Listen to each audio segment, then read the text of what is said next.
वासुदेवाय। ओम नमो भगवते हे वासुदेवाय। आमे पढ़ितिले जे सुध भक्तिलता बीजर प्रथम दुईटा जो पत्रटी कौन करे ना प्रस्फुटित हुए अंकुरत हुए भक्तिलता बीज से ना दुईटी पत्र आसता है गोटे शुभदा गोटे हूँ क्लेशाग्नि ये आलोचना करा तब तो प्रश्न आसे क्लेश कौन ये प्रश्न आसूची कहते तत्र अविद्यास्मिता राग देशाद्भिनिवेशाः अभिनिवेशाः पंच क्लेशाः प्रारब्ध प्रारब्ध रूढ़ बीज पाप पापादय स्तन्मया एव शुभानि दुर्विषय वैतृष्ण्य भागवत विषय भगवत विषय शत्रुष्णायानुकूल्या कृपा साक्षात साक्षात कृपा क्षमा क्षमा दी क्षमा सत्या सारल्य साम्य धैर्य गांभीर्य मानद मानित्व सर्वसुभग त्वादायोः गुणास्सह सर्वे गुणैस्तत्र समासते सुराः इत्यादि दृष्टि ज्ञेयाः। भावानुवाद आम तो पढ़ा होता शुभदा एवं क्लेशाग्नि शुभदा क्लेश कौन तेरे मन प्रश्न क्लेश कौन से कहते अविद्या अस्मिता राग द्वेष एवं अभिनिवेश यही सब पांचटी क्लेश अटे प्रारब्ध अप्रारब्ध रूढ़ एवं बीज यही चारि प्रकार पाप मध्य क्लेशर अंतर्गत। अच्छा एठारे शुभ कहिले दुखजनक विषय प्रति वितृष्णा भगवत विषय सतृष्णा आनुकूल्य कृपा क्षमा सत्य सारल्य साम्य धैर्य गांभीर्य मानदत्व अमानित्व एवं सर्वगुण सर्व सौभाग्य आदि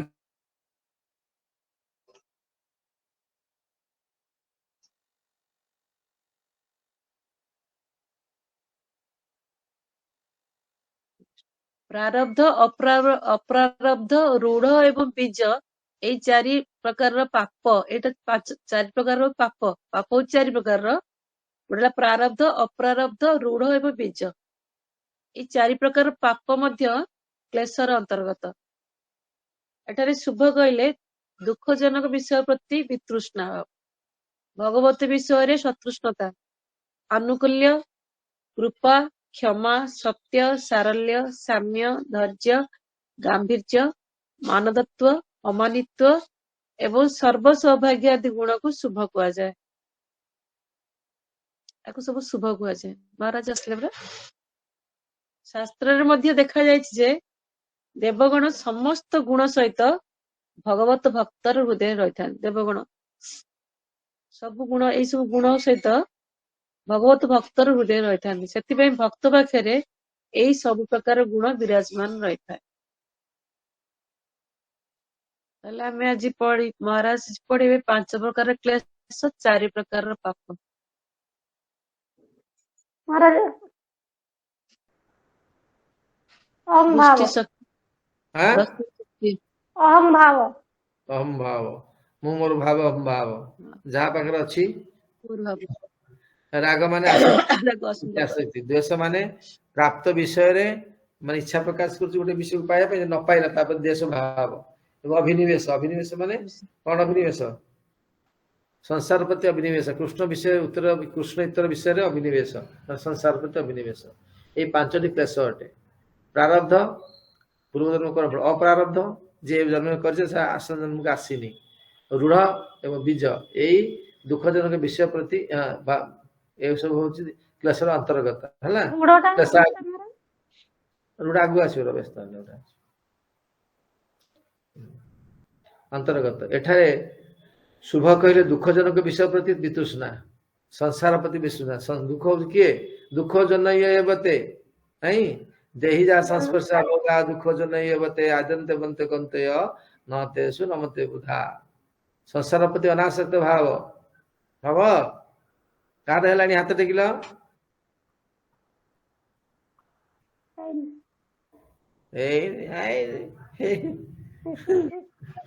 धक दल खाली तिलक माला के बुलुच है ଆଉ ଭଗବତ ବିଷୟରେ ତୁ ସତୁଷ୍ଣା, କେମିତି ମୁଁ ଅଧିକା ଭକ୍ତି କରିବି ଇତ୍ୟାଦି ଇତ୍ୟାଦି। ଆଉ ଆନୁକୂଲ୍ୟ, ଭଜନ ଅନୁକୂଳ, କୃପା, ଅନ୍ୟ କୃପା କରିବାରେ, କ୍ଷମା କରିବାରେ, ସତ୍ୟ ବସ୍ତୁ, ସାରଲ୍ୟ। କିଏ ସରଳ ହେଇଛି ହାତ ଟେକିଲ ତ ଭିତରେ? କାହାର ସରଳତା ଗୁଣ ଅଛି ହାତ ଟେକିଲ? ମହା କପଟି ଗୋଟେ ଗୋଟେ ନାଇଁ। ଆଚ୍ଛା, ଆଚ୍ଛା। नाहे धोए भाई क्या हुआ, मन की मैला न जाए, मीना सदा जल में रहे, धोए वास न जाए कबीरा, धोए वास न जाए। अंतरे पुड़ा कपट किए हरिभजन करियो तमे? हितेश मैडम शुणिल तो आज पाइला सकाळ कथा मध्याह्न कथा बुझिपाइल तो? ଆଜ୍ଞା। सारल्य नुहाई, साम्य भाव, समान समझ इक्वाल देखिबा, साम्य भाव, धैर्य पेशेंस रखिबा, अवश्य रखिबे कृष्ण विश्वास पालन, धैर्य, गांभीर्य, मानदत्त, अन्य सम्मान दबा, मते देलेनी अमक देलेनी समक देलेनी केते कथा नहीं, अमानित्व मान, अमानित्व माने निजे सम्मान दाबी न करिबा, एवं सर्व सौभाग्य आदि गुण को शुभ कहा जायथा। शास्त्र मध्य देखा जाइए यार। पढ़, ମୁଁ ବେଶୀ ପଢିଲେ ମୁଁ କ୍ଲାସ ଦେବାକୁ ଯିବି ତ। ପଢ। ଦେବଗଣ ସମସ୍ତ ଗୁଣ ସହିତ ଭଗବତ ଭକ୍ତର ହୃଦୟରେ ରହିଥାନ୍ତି। ସେଥିପାଇଁ ଭକ୍ତ ପାଖରେ ଏହି ସବୁ ପ୍ରକାରର ଗୁଣ ବିରାଜମାନ ରହିଥାଏ। 20 ବର୍ଷ ଭିତରେ ପଢ। ଗ୍ରନ୍ଥକାର ଶ୍ରୀଲ ବିଶ୍ୱନାଥ ଚକ୍ରବର୍ତ୍ତୀ ଠାକୁର ସାଧନ ଭକ୍ତିର କ୍ଲେଶଗ୍ନି ଏବଂ ସୁଭଦା ଏଇ ଦୁଇ ଗୁଣର ଉଲ୍ଲେଖ କରିଛନ୍ତି। ବୈଧି ଭକ୍ତି ଏବଂ ରାଗ ଭକ୍ତି এই ଦୁଇଟିରେ କ୍ଲେଶଗ୍ନି ଏବଂ ସୁଭଦା ଗୁଣ ଉଦିତ ହୁଏ ବୋଲି ବର୍ଣ୍ଣନା କରିଛନ୍ତି। ଏଠାରେ କ୍ଲେଶ କଣ ଏବଂ ସୁଖ କାହାକୁ କୁହାଯାଏ? ମୁଁ ତ ବୁଝିବି ନା ନାହିଁ। ଏଠାରେ ମୁଁ ବୁଝ ତମ ହଁ କଣ 6 କ୍ୱାଲିଟିଜ ଅଫ ଭକ୍ତି, ପ୍ୟୁର ଭକ୍ତି। ଶୁଦ୍ଧ ଭକ୍ତି ସମସ୍ତ ଭୌତିକ ଦୁର୍ଦଶା ତତ୍କ୍ଷଣାତ୍ ଉପଶମ ଘଟାଏ। ଭୌତିକ ଦୁର୍ଦଶାର ଉପଶମ। କଣ ସେଇଟା? ପ୍ରଥମ କ୍ଲେଶାଗ୍ନି। ଲକ୍ଷଣଟା।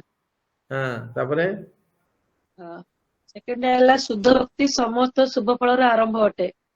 ସୁଭଦା। ତାପରେ ସରିଗଲା, ଏ ଆଲୋଚନା ସରିଯାଇଛି। ତାପରେ ହେଲା ଶୁଦ୍ଧ ରହିଥା, ଏଇଟା ହଉଛି କଣ? ତାପରେ ହେଲା ଶୁଦ୍ଧ ଭକ୍ତି। ସାଧନ ଭକ୍ତି। ସାଧନ ଭକ୍ତି ଦି ପ୍ରକାର ଭକ୍ତି, ବୈଦିକ ସାଧନ ଭକ୍ତି, ସାଧନ ଭକ୍ତି। ବୁଝିପାରୁଛ ପିସ୍ତା ମ୍ୟାଡାମ?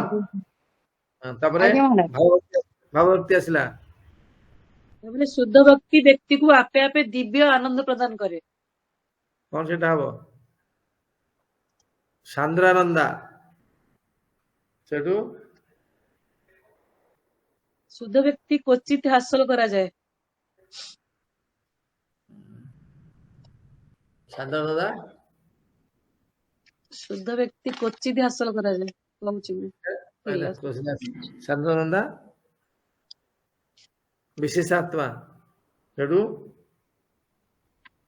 ତାପରେ ହେଲା ଶୁଦ୍ଧ ଭକ୍ତି ସେବାକାରୀ ମୁକ୍ତିର କଳ୍ପନାକୁ ମଧ୍ୟ ଘୃଣା କରେ। ଏ ସାଧନ ଭକ୍ତି ଦୁଇ ପ୍ରକାର, ଗୋଟେ ହେଲା ବୈଧି ସାଧନ ଭକ୍ତି, ଆଉ ଗୋଟେ ହଉଛି ରାଗାନୁଗ ସାଧନ ଭକ୍ତି। ବୈଧି ଭକ୍ତିଟା ହଉଛି ଶ୍ରଦ୍ଧା ଠାରୁ ନିଷ୍ଠା ପର୍ଯ୍ୟନ୍ତ, ଆଉ ରାଗାନୁଗ ସାଧନ ଭକ୍ତି ରୁଚି ଠାରୁ ଆସକ୍ତି ପର୍ଯ୍ୟନ୍ତ। ତାପରେ ହେଲା ମୁଖ୍ୟ ଲଘୁତାକୃତ ସୁଦୁର୍ଲଭା, ଏଟା ହଉଛି ଭାବ ଭକ୍ତି। ଭାବ ସହିତ ଆଉ ଦୁଇଟା ପତ୍ର ଆସେ, ମୁଖ୍ୟ ଲଘୁତାକୃତା ଆଉ ଗୋଟେ ଦୁର୍ଲଭ। ସୁଦୁର୍ଲଭ। ଏଇ ଦିଟା କଥା ଆଲୋଚନା ହବ। ଚାଲ ପଢ, ପଢ। ଯାହା କ୍ୱଚିତ ମିଳିଥାଏ ସେଟା ହଉଛି ସୁଦୁର୍ଲଭ। ସୁଦୁର୍ଲଭ। ଆଉ ଯାହା ହଉଛି ମୁକ୍ତିର ଧାରଣାକୁ ଉପହାସ କରେ ସେ ହଉଛି ମୁଖ୍ୟ ଲଘୁତାକୃତ। ଭାବ ସ୍ତରରେ ମୁକ୍ତି ଧାରଣାକୁ ତୁଚ୍ଛ ମନେ କରିବ। ବୁଝିପାରିଲ ଇପ୍ସିତା ମ୍ୟାଡାମ? ଭାବ ସ୍ତରରେ କଣ କରିବ ନା ମୁକ୍ତିଟାକୁ ଧିକାର ମନେ ଧିକ ଧିକ ଧିକ ଧିକ ହେଲା। ଗୋପୀ ମାନେ କଣ କହିଲେ? କୃଷ୍ଣ କହିଲେ ହେ ତମେ କିନ୍ତୁ ସ୍ୱାମୀ ଗୁଡା ଛାଡି ପଳେଇ ଆଇଲ, ତମେ ଅସତୀ ହେଲ। ଗୋପୀ ମାନେ କଣ କହିଲେ? ପ୍ରଭୁ ପ୍ରକୃତ ପତି ତ ଆପଣ, ଆଉ ସେ ପତିରେ କଣ ଲାଭ ଅଛି? ନାଇଁ କି?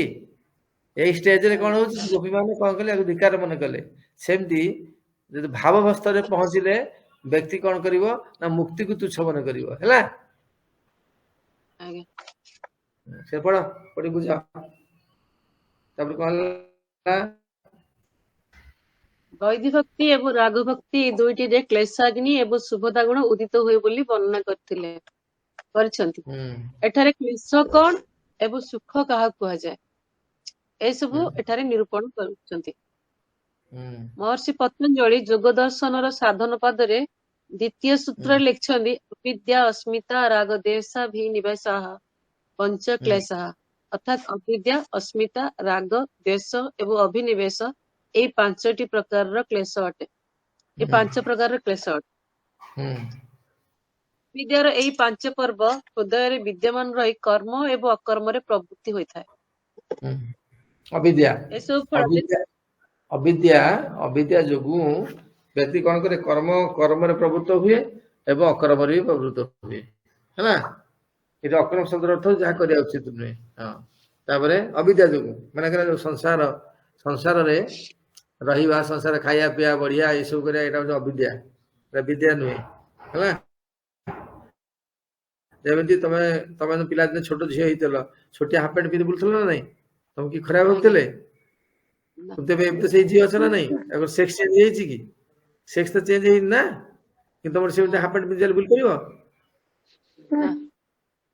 ନାଇଁ।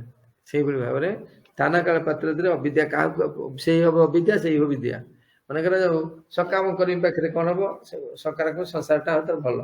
କିନ୍ତୁ ଯେତେବେଳେ ନିଷ୍କାମ ଭକ୍ତି ଯେ ଅବଲମ୍ବନ କରିବ, ସଂସାର ତମେ ଅବିଦ୍ୟା ହେଇଯିବ। କ୍ଲିୟର? ତାପରେ ଏସବୁ ଫଳରେ ଧର୍ମ ଏବଂ ଅଧର୍ମ ଅର୍ଥାତ୍ ପାପ ଓ ପୁଣ୍ୟ ରୂପ ଅଦୃଷ୍ଟର ଫଳ ସୁଖ ଏବଂ ଦୁଃଖ ଭୋଗ ହୁଏ। ଅବିଦ୍ୟା ବର୍ଣ୍ଣନା କର, ଅବିଦ୍ୟା କାହାକୁ କୁହାଯାଏ? ଅବିଦ୍ୟା ଅନିତ୍ୟ ବସ୍ତୁକୁ ନିତ୍ୟ ବୁଝିବା, ଅପବିତ୍ରକୁ ପବିତ୍ର, ଦୁଃଖକୁ ସୁଖ ବୁଝିବା, ଅନାତ୍ମ ବସ୍ତୁରେ ଆତ୍ମବୁଦ୍ଧି ହେବା, ଏସବୁକୁ ଅବିଦ୍ୟା କୁହାଯାଏ। ବୁଝିହେଲା?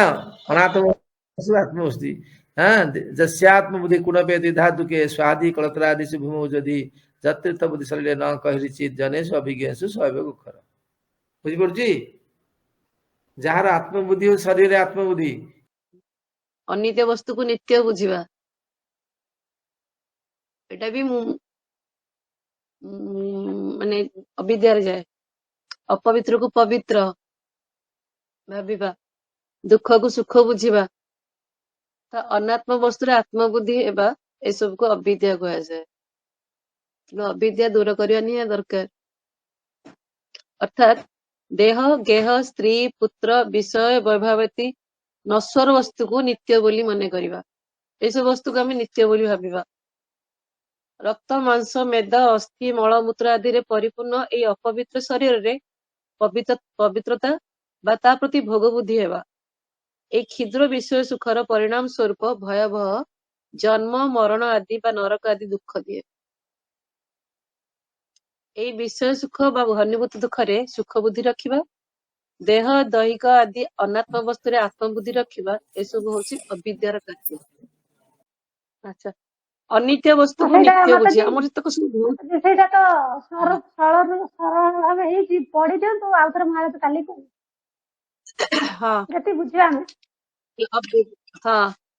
ଅବିଦ୍ୟା ହଉଛି ଅନିତ୍ୟ ବସ୍ତୁକୁ ନିତ୍ୟ ବୁଝିବା, ଅପବିତ୍ରକୁ ପବିତ୍ର, ଦୁଃଖକୁ ସୁଖ ବୁଝିବା ତଥା ଅନାତ୍ମ ବସ୍ତୁରେ ଆତ୍ମବୁଦ୍ଧି ହେବା, ଏସବୁକୁ ଅବିଦ୍ୟା କୁହାଯାଏ।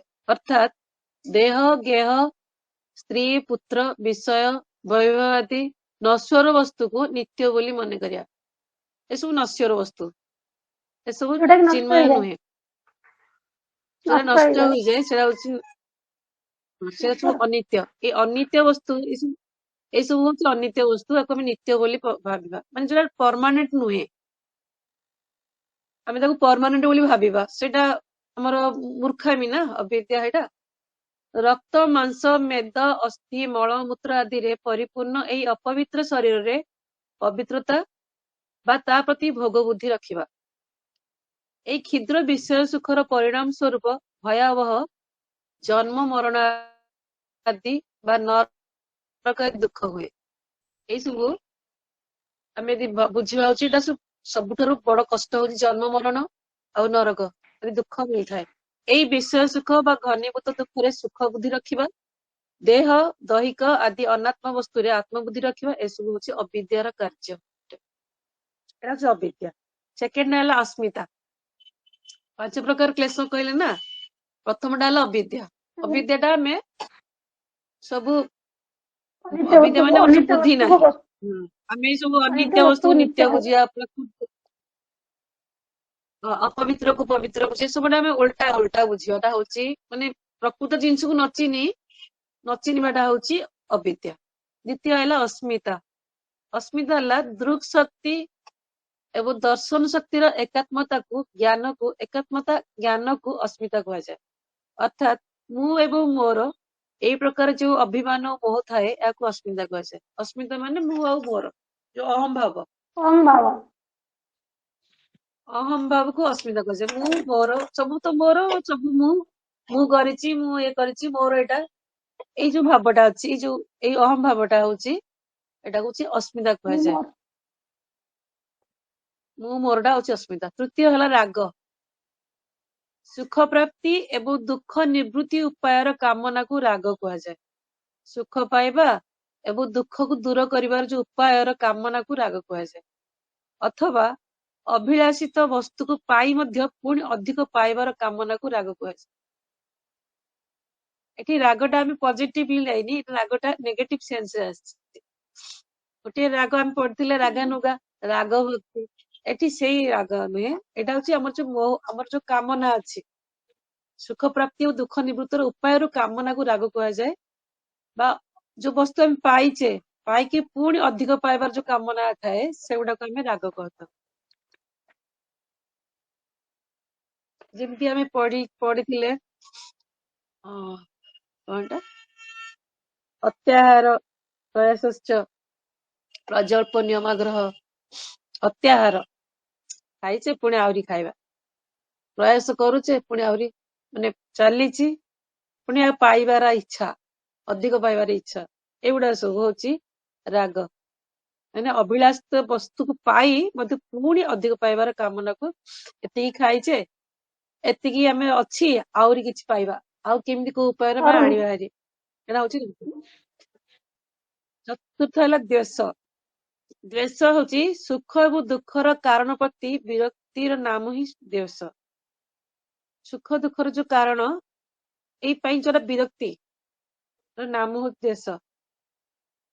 ଆମର ଯୋଉ ମାନେ ମୋହଟା ଆସୁଛି, ଦ୍ୱେଷ ମନୋଭାବ ଆସୁଛି, ଆମେ ଏଟା ପାଇଲେନି, ଆମେ ଆହୁରି ମାନେ ମନ ଦୁଃଖ କରୁଛେ, ଏଟା ହଉଛି ଦ୍ୱେଷ।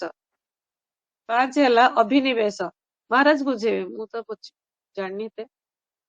ଅଭିନିବେଶ ଅନୁକୂଳ ବିଷୟକୁ ପ୍ରାପ୍ତ କରିବାର ଆଧାର ସ୍ୱରୂପ ଶରୀରରେ ଆସକ୍ତ ହେବା ଏବଂ ମୃତ୍ୟୁରେ ଭୟଭୀତ ହେବାର ନାମ ହେଉଛି ଅଭିନିବେଶ। ଅନୁକୂଳ ବିଷୟକୁ ପ୍ରାପ୍ତ କରିବାର ଆଧାର ସ୍ୱରୂପ ଶରୀରରେ ଆସକ୍ତି ହବା, ଶରୀରରେ ଆମେ ଯୋଉ ଆସକ୍ତି ଭାବ ରଖୁଛେ ସେଇଟା, ଏବଂ ମୃତ୍ୟୁରେ ଭୟଭୀତ ହେବାର, ଆମର ଯେତେକ ସବୁ ବୈଷ୍ଣବ ମାନେ, ସେମାନେ ମୃତ୍ୟୁ ପାଇଁ ଭୟ କରନ୍ତି। ଆମର ଯାହାର ମୃତ୍ୟୁ ପାଇଁ ଭୟ, ମୁଁ ମରିଯିବି, ଭୟ ଆସୁଛି, ମରିଯିବି, ସେଇ ଯୋଉ ଭୟଭୀତ ହେବାର ନାମ ହଉଛି ଅଭିନିବେଶ। ମାନେ ଆମ ଶରୀର ପ୍ରତି ଆସକ୍ତି ମନୋଭାବ ରହିବା।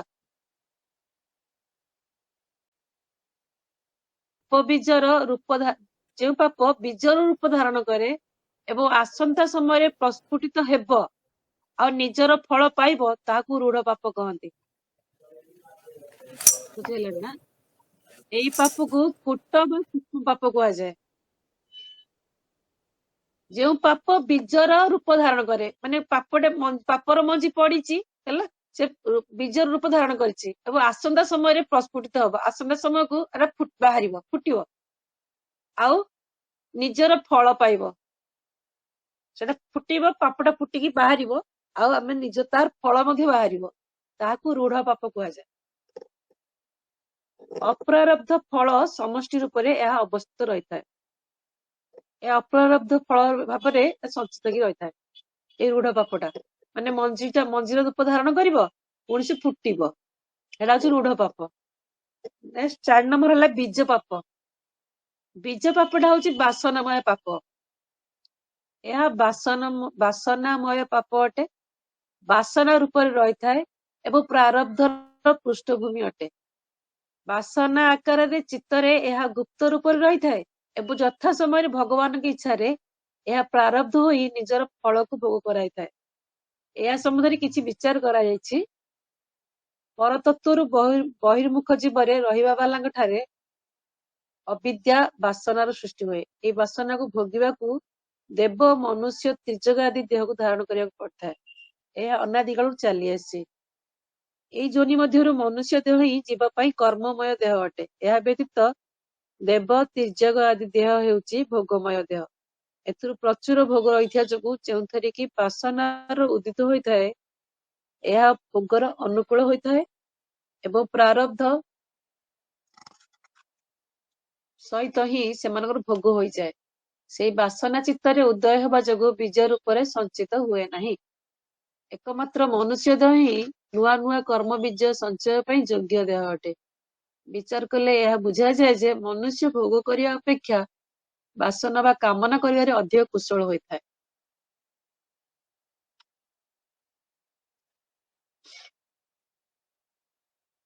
ସେଇଟା ମାତାଜୀ ବୀଜ ପଡୁଛନ୍ତି। ମୋର ଫୋନ ଆଇଲା କଟିଗଲା। ଆଚ୍ଛା, ବୀଜ ପାପଟା ହେଲା ବାସନାମୟ ପାପ। ବାସନାମୟ ପାପ ଏହା କଣ ହଉଛି ବାସନା ରୂପରେ ରୁଢ ପାପଟା ରୁଢ ପାପଟା ରୁଢ ପରା ପାପଟା ଆମର ସୂକ୍ଷ୍ମ ଆକାର ଅଛି। ଅପ୍ରାରବ୍ଧ ଫଳ ସମଷ୍ଟି ରୂପରେ ଅବସ୍ଥିତ ହୋଇଥାଏ। ଅପ୍ରାରବ୍ଧ ରୂପରେ ଥାଏ ଆଜ୍ଞା ହେଲା।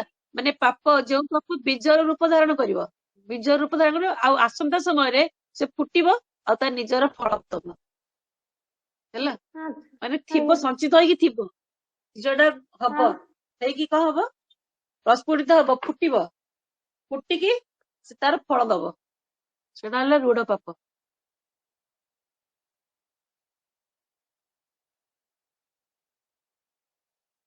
ବୀଜ ପାପ ହେଲା ଏହାର ପୃଷ୍ଠଭୂମି ଅଟେ। ପ୍ରାରବ୍ଧର ପୃଷ୍ଠଭୂମି ବାସନା ରୂପରେ ପ୍ରାରବ୍ଧ ରହିଥାଏ। ଯୋଉଟା ଭୋଗୁଛନ୍ତି। ହଁ, ବାସନା ଆକାରରେ ଚିତ୍ତରେ ଏହା ଗୁପ୍ତ ରୂପରେ ରହିଥାଏ ହେଲା। ଏବଂ ଯଥା ସମୟରେ ଭଗବାନଙ୍କ ଇଚ୍ଛାରେ ଏହା ପ୍ରାରବ୍ଧ ହୋଇ ନିଜର ଫଳକୁ ଭୋଗ କରାଇଥାଏ। ବୁଝିପାରିଲେ ନା? ଭଗବାନଙ୍କ ଇଚ୍ଛା ଲାଗି ଆଜ୍ଞା ଆମେ ପ୍ରାରବ୍ଧ ଭୋଗୁଛେ, ନହେଲେ ସେମିତି ସଞ୍ଚୟ ହିଁ ରହନ୍ତା, ଅପ୍ରାରବ୍ଧ ହିଁ ରହନ୍ତା। ବୁଝିଲେ ନା? ଆଚ୍ଛା ପ୍ରାରବ୍ଧ ଭଗବାନଙ୍କ ଇଚ୍ଛାରୁ ଆମେ ଭୋଗ କରୁଛେ। ଭୋଗିଲେ ଆମର ପାପଟା କଟି କଟି ଯାଉଛି ନା, ପାପ କଟି ଯାଉଛି। ଆମର ମାନେ ଭକ୍ତିଟା ଆସ୍ତେ ଆସ୍ତେ ବଢିବ। ସେଇଟା ହଉଛି ସେଇଟା ବି କଣ? ଭଗବାନଙ୍କ ଇଚ୍ଛା ରହୁଛି।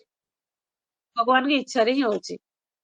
ଭଗବାନଙ୍କ ଇଚ୍ଛାରେ ଏହା ପ୍ରାରବ୍ଧ ହୋଇ ନିଜର ଫଳକୁ ଭୋଗ କରାଇଥାଏ। ଏହା ସମ୍ବନ୍ଧରେ କିଛି ବିଚାର କରାଯାଇଛି। ମାନେ ଏଥିରେ ଲେଖା ହେଇଛି, ମନୁଷ୍ୟ ଦେହ ହିଁ ମାନେ ହଉଛି ଜୀବ ପାଇଁ କର୍ମମୟ ଦେହ। ମନୁଷ୍ୟ ଦେହଟା ହେଲା ମାନେ ତିନୋଟି ବିଷୟ କୁହାଯାଇଛି, ଦେବ, ମନୁଷ୍ୟ, ତ୍ରିଜଗ ଆଦି। ଆଉ ଏଇ ବାସନାକୁ ଭୋଗ କରିବାକୁ ହେଲେ ଆମକୁ ଦେବ ଯୋନି, ମନୁଷ୍ୟ ଯୋନି, ତ୍ରିଜଗ ଆଦି ଦେହକୁ ଧାରଣ କରିବାକୁ ପଡିଥାଏ। ଏଇ ଭୋଗଟା ଆମେ ଅନାଦି କାଳରୁ ଚାଲି ଆସିଛି। ଦେବ ଯୋନି, ଯେ ଟିକେ ଭଲ ପୁଣ୍ୟ କଲା ଦେବତା ହେଲା। ମନୁଷ୍ୟ, ଆମେ ଟିକେ ଭଲ କାମ କରୁଛେ ବୋଲି ଟିକେ ମନୁଷ୍ୟ ଜନ୍ମ ପାଇଛେ। ତ୍ରିଜଗ ଆଦି, ତ୍ରିଜଗ କିଏ ସେ? ତାପରେ ଏଇ ଯୋନି ମଧ୍ୟରୁ, ଏଇ ତିନୋଟି ଯୋନି ମଧ୍ୟରୁ ମନୁଷ୍ୟ ଦେହ ହଉଛି କର୍ମମୟ। ଏଇଟା ହଉଛି ମନୁଷ୍ୟ ହିଁ କର୍ମ କରିଥାଏ, ଆଉ କୋଉଥିରେ ନାହିଁ। ଆଉ ସେଥିରୁ ଭୋଗ କରିବାର ଅଛି। ଭୋଗ କରିବା ଲାଳସା, ଦେବତା ମାନେ ଭୋଗ କରନ୍ତି, ଆଉ ତ୍ରିଜଗ ଆଦି ଏମାନେ ସବୁ ଭୋଗ କରନ୍ତି। ତାଙ୍କର ପ୍ରଚୁର ଭୋଗ ରହିଥାଏ। ଯେମିତି କିଏ ପୁଣ୍ୟ କଲେ ଦେବଯୋନି ପାଇଥାନ୍ତି, ସ୍ୱର୍ଗକୁ ଯାଆନ୍ତି। ପୁଣି ଭୋଗ ସରିଗଲା, ତାଙ୍କର ଯେତକ ସବୁ ପୁଣ୍ୟ କାମ ଭୋଗରେ ସବୁ କଟିଗଲା, ସରିଲା ପରେ ସେ ପୁଣି ପୁନର୍ବାର ଜନ୍ମ ଗ୍ରହଣ କରିଥାନ୍ତି। ଏଟା ହେଲା ଭୋଗ। କିନ୍ତୁ ମନୁଷ୍ୟ ଜନ୍ମ ହଉଛି କର୍ମମୟ ଦେହ। ଆଉ ଆଉ ଏଇ ଦେବ, ତ୍ରିଜଗ ଦେହ ହଉଛି ଭୋଗମୟ ଦେହ ହେଲା। ମନୁଷ୍ୟ ଦେହଟା ହେଲା କର୍ମମୟ, ଆଉ ଦେବ, ତ୍ରିଜଗ ଦେହ ହଉଛି ଭୋଗମୟ। ଏଥିରେ ଏଇ ତ ତ୍ରିଜଗ ଆଉ ଦେବଗଣ ଭିତରେ ପ୍ରଚୁର ଭୋଗ ରହିଥିବା ଯୋଗୁ, ଯୋଉଥିରେ କି ବାସନାର ଉଦିତ ହୋଇଥାଏ। ଏହା ଭୋଗର ଅନୁକୂଳ ହୋଇଥାଏ ଏବଂ ପ୍ରାରବ୍ଧ କଣ ହେଇଥାଏ? ପ୍ରାରବ୍ଧ ସହିତ ହିଁ ସେମାନଙ୍କର ଭୋଗ ହୋଇଯାଏ। ସେଇ ବାସନା ଚିତ୍ତରେ ଉଦୟ ହେବା ଯୋଗୁ ବୀଜ ରୂପରେ ସଞ୍ଚିତ ହୁଏ ନାହିଁ। ଏକମାତ୍ର ମନୁଷ୍ୟ ଦେହ ହିଁ ନୂଆ ନୂଆ କର୍ମ ବୀଜ ସଞ୍ଚୟ ପାଇଁ ଯୋଗ୍ୟ ଦେହ ଅଟେ। ମନୁଷ୍ୟ ଭୋଗ କରିବା ଅପେକ୍ଷା ବାସନା ବା କାମନା କରିବାରେ ଅଧିକ କୁଶଳ ହୋଇଥାଏ। ମନୁଷ୍ୟ ଭୋଗ କରିବା ଅପେକ୍ଷା ତାର ଯୋଉ ବାସନା ଆଉ କାମନାରେ ସେ ଅଧିକ କୁଶଳ ହୋଇଥାଏ। ବେଶୀ ବେଶୀ କାମନା କରେ, ବେଶୀ ବେଶୀ ବାସନା ରଖେ ସେ। ତାତ୍ପର୍ଯ୍ୟ ଏହା ଯେ ଅବିଦ୍ୟା, ଅସ୍ମିତା ଆଦି 5 ପ୍ରକାରର କ୍ଲେଶ ଏବଂ ପ୍ରାରବ୍ଧ ଆଦି 4 ପ୍ରକାରର ପାପରୁ ଉତ୍ପନ୍ନ ହୋଇଥିବା ସମସ୍ତ କ୍ଲେଶ ସାଧନ ଭକ୍ତି ଦ୍ୱାରା ହୋଇପାରେ। ସେ ବୈଧ ଭକ୍ତି ବା ରାଗାନୁଭକ୍ତି ଏସବୁ ବି ନଷ୍ଟ ହୋଇଯାଏ। ସେଥିପାଇଁ ସାଧନ ଭକ୍ତିକୁ କ୍ଲେଶାଗ୍ନି କୁହାଯାଇଛି। ସାଧନ ଭକ୍ତିକୁ କ୍ଲେଶାଗ୍ନି କୁହାଯାଇଛି। ଆମେ ଭକ୍ତିର ସମୁଦ୍ର ସିନ୍ଧୁରେ ପଢିଥିଲେ ଆଜ୍ଞା କ୍ଲେଶାଗ୍ନି ହଉଛି ସମସ୍ତ ପ୍ରକାର ଜାଗତିକ ଦୁଃଖର ନିବୃତ୍ତି। ଜାଗତିକ ଦୁଃଖର ନିବୃତ୍ତି ହଉଛି ଦୁଃଖ ନିବୃତ୍ତି ହବା କ୍ଲେଶାଗ୍ନି। କ୍ଲେଶ ଜାଗତିକ କାରଣ ହଉଛି 3ଟି କାରଣ ଅଛି। ଗୋଟେ ହଉଛି ପାପମ୍, ବୀଜମ୍, ତେ ବିଦ୍ୟା। ପାପମ୍ ମାନେ ପାପର ପ୍ରତିକ୍ରିୟା, ବୀଜ ମାନେ ଜାଗତିକ ବାସନା, ତେ ବିଦ୍ୟା ମାନେ ଅଜ୍ଞାତ। ଏଇ 3ଟି ହଉଛି କାରଣ ହଉଛି କ୍ଲେଶାଗ୍ନି। ଜାଗତିକ ଦୁଃଖର 3ଟି କାରଣ ହେଲା ପାପମ୍, ବୀଜମ୍, ତେ ବିଦ୍ୟା। ହେଲା, ଆମେ ଆଜି ମନେ ରଖିବା ସମସ୍ତଙ୍କୁ, ଯଦି ପାଠରେ ଅଛି ନୋଟ କରିଦିଅନ୍ତୁ। ଉତ୍ତମ ଭକ୍ତିର 6ଟି ଲକ୍ଷଣ ହଉଛି କ୍ଲେଶାଗ୍ନି, ସେକେଣ୍ଡ ହେଲା ଶୁଭଦା। କ୍ଲେଶାଗ୍ନି ମାନେ ଜାଗତିକ ଦୁଃଖରୁ ନିବୃତ୍ତି, ଶୁଭଦା ମାନେ ସର୍ବମଙ୍ଗଳମୟ। ତୃତୀୟ ହେଲା ମୁଖ୍ୟ ଲଘୁତାକୃତ ଆଜ୍ଞା ବା ଭକ୍ତିର ମାତାଜୀ କଣ ଧାରଣାକୁ ଉପହାସ ମାତାଜୀ କରେ। କଣ ମୁଖ୍ୟ? ଲଘୁତାକୃତ, ଲଘୁତାକୃତ। ଆଜ୍ଞା ଆଜ୍ଞା। ତାପରେ ହଉଛି ମୁକ୍ତିର ଧାରଣାକୁ ସେମାନେ ଉପହାସ କରନ୍ତି। ମୁକ୍ତିର ଧାରଣାକୁ ଉପହାସ କରେ।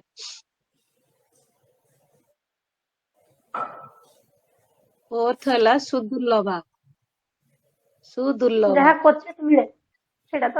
ଯାହା କ୍ୱଚିତ ମିଳେ। ହଁ। 5ରେ ହେଲା ପାଞ୍ଚ ସାନ୍ଦ୍ରାନନ୍ଦ ବିଶେଷାତ୍ମା। ସାନ୍ଦ୍ରାନନ୍ଦ ବିଶେଷାତ୍ମା।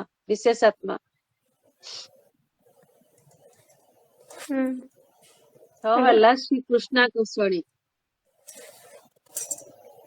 କୃଷ୍ଣଙ୍କୁ ମଧ୍ୟ ଆକର୍ଷଣ କରେ। ଶ୍ରୀକୃଷ୍ଣାକର୍ଷଣୀ।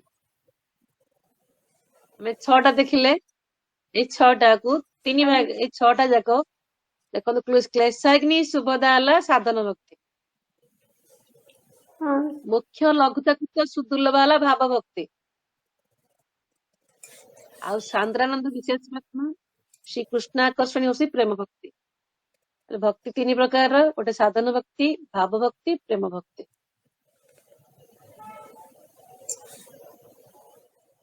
ଏ 6ଟା ହେଲା ଭକ୍ତିର 6ଟି ଲକ୍ଷଣ।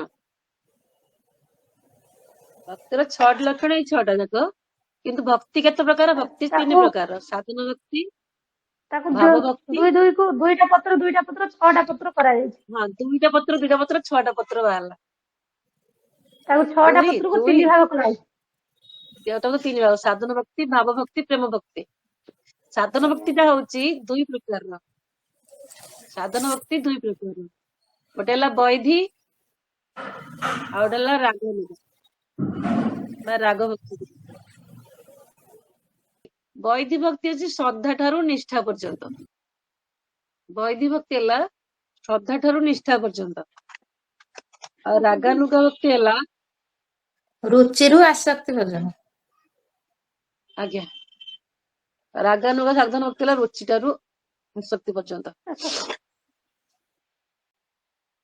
ବୈଧି ସାଧନ ଭକ୍ତି ମାନେ କଣ କହିଲେ? ବିଧି ନିଷେଧ ମାନି ଚାଲିବ, ମାନେ ବିଧି ବିଧାନ ଯୋଉ ଅଛି ସେଇଟା ହଉଛି ବୈଧି ଭକ୍ତି। ବିଧି ଆଗରେ ଚାଲିବ। ହଁ, ବିଧି। ରାଗାନୁଗ ହଉଛି ସାଧନ ସ୍ୱତଃସ୍ଫୂର୍ତ୍ତ ଭାବରେ ଯୋଉଟା ଭଗବତ ଭକ୍ତି ହେଇଥିଲେ ରାଗାନୁଗ। ବିଧି ପଛରେ ଚାଲିବ। ହଁ। ରାଗାନୁଗା ହଉଛନ୍ତି ଗୋପୀ ମାନଙ୍କର, ଗୋପୀ ତାଙ୍କୁ ମାନଙ୍କର ଯିଏ ଫଲୋଅର୍ସ ସିଏ ହଉଛି ରାଗାତ୍ମିକା। ଆମର ହେଲା ରୂପାନଗା ରାଗାତ୍ମିକା ରୂପାନଗା ରୂପ ଗୋସ୍ୱାମୀଙ୍କ ଅନୁସାରେ ହେଲା ରୂପାନୁଗା ରାଗାନୁଗା ଭକ୍ତି। ତାପରେ ଆମେ ଯୋଉ କହିଲେ ପାପମ ଅପ୍ରାରବ୍ଧ କୁଟମ ବୀଜମ, ପାପ ଅପ୍ରାରବ୍ଧ ଆମେ ପଢିଲେ, ଅପ୍ରାରବ୍ଧ ପ୍ରାରବ୍ଧ ଅପ୍ରାରବ୍ଧ କୁଟ ବୀଜ ନାଇଁ। ହଁ ଏଇଟା ଆସିଲା ଯୋଉ କ୍ଲେଶାଗ୍ନି ଡିଭାଇଡ ହେଇଗଲା ପରେ ହଁ, କ୍ଲେଶାଗ୍ନିର ଏଇଟା ପାପ ଯୋଉ ବାହାରିଲା ଅଛି, ଯୋଉ ପାଞ୍ଚଟା ପାପ ଯୋଉଟା ଅଛି ପଦ୍ମ ପୁରାଣରେ ଏଇଟା ବର୍ଣ୍ଣନା କରାଯାଇଛି। 4 ପ୍ରକାରର ପାପ, ହଁ କ୍ଲେଶର ଅଛି, କ୍ଲେଶାଗ୍ନିର ଏଇଟା ଅନ୍ତର୍ଗତ। ପାପ 4ଟାକ, ଗୋଟେ ହେଲା ପ୍ରାରବ୍ଧ ଅପ୍ରାରବ୍ଧ ରୁଢ ବା କୁଟମ ଯୋଉଟା ହେଲା ବୀଜ, କୁଟମ ବୀଜ। ପ୍ରାରବ୍ଧଟା ହେଲା ଫଳୋନ୍ମୁଖମ, ମାନେ ଫଳ ଚାଲିଛି, ଆମେ ଭୋଗି ଚାଲିଛେ। ଚାଲିଛି। ଅପ୍ରାରବ୍ଧ ଯୋଉଟା ପ୍ରତିକ୍ରିୟା ହେଇନି, ଅପ୍ରାକାଶିତ ମାନେ ପ୍ରକାଶିତ ହେଇନି, ଲୁକାୟିତ ଭାବେ ଅଛି। ଲୁକାୟିତ ଭାବରେ ଅଛି, ସଞ୍ଚିତ ହେଇକି ଅଛି। ତାପରେ ଆମେ ପଢିଲେ କୋଉଟା ହେଲା ସୁଭଦ, ହଁ। ତାପରେ ମୋକ୍ଷ ଲଘୁତାକୃତ ଯୋଉ ପଢିଲେ, ମୋକ୍ଷ ଲଘୁତାକୃତ ହଉଛି ମୁକ୍ତିର ଧାରଣ, ମାନେ ମୁକ୍ତି ପାଇବାକୁ ବି ସେ ତୁଚ୍ଛ କରେ, ମୋର ମୁକ୍ତି ଦରକାର ନାହିଁ। ମୁକ୍ତି ଆମେ ଭାବୁନି ଆମର ଭଗବାନ ମତେ ମୁକ୍ତି କରିଦିଅ। ଯଦି ଭକ୍ତ ଯିଏ ହେଇଥିବ ସିଏ ଜଣ ମାନେ ମୁକ୍ତିକୁ ବି ସେ ତୁଚ୍ଛ କରିଦିଏ, ମୋର ଦରକାର ନାହିଁ ମୁକ୍ତି, ମୋର ଖାଲି ଭଗବାନଙ୍କୁ ଚିନ୍ତନ କରିବା ଦରକାର। ଆଜ୍ଞା। ଏଟା ହେଲା ମୁଖ୍ୟ ଲଘୁତାକୃତ। ନେକ୍ସଟ ହେଲା ସୁଦୁର୍ଲଭା, ମାନେ ଲାଭ କରିବା ଦୁର୍ଲଭ, ଯାହା କଣଟା କ୍ୱଚିତ ମିଳେ ଆସକ୍ତି ନା, ହଁ ମାନେ ନିଜ ପ୍ରଚେଷ୍ଟାରେ ଲାଭ କରାଯାଏ ନାହିଁ। ହେଲା ମିଳିଯାଏ। କି କୃଷ୍ଣ ଏହାକୁ ସହଜରେ ପ୍ରଦାନ କରନ୍ତି ନାହିଁ।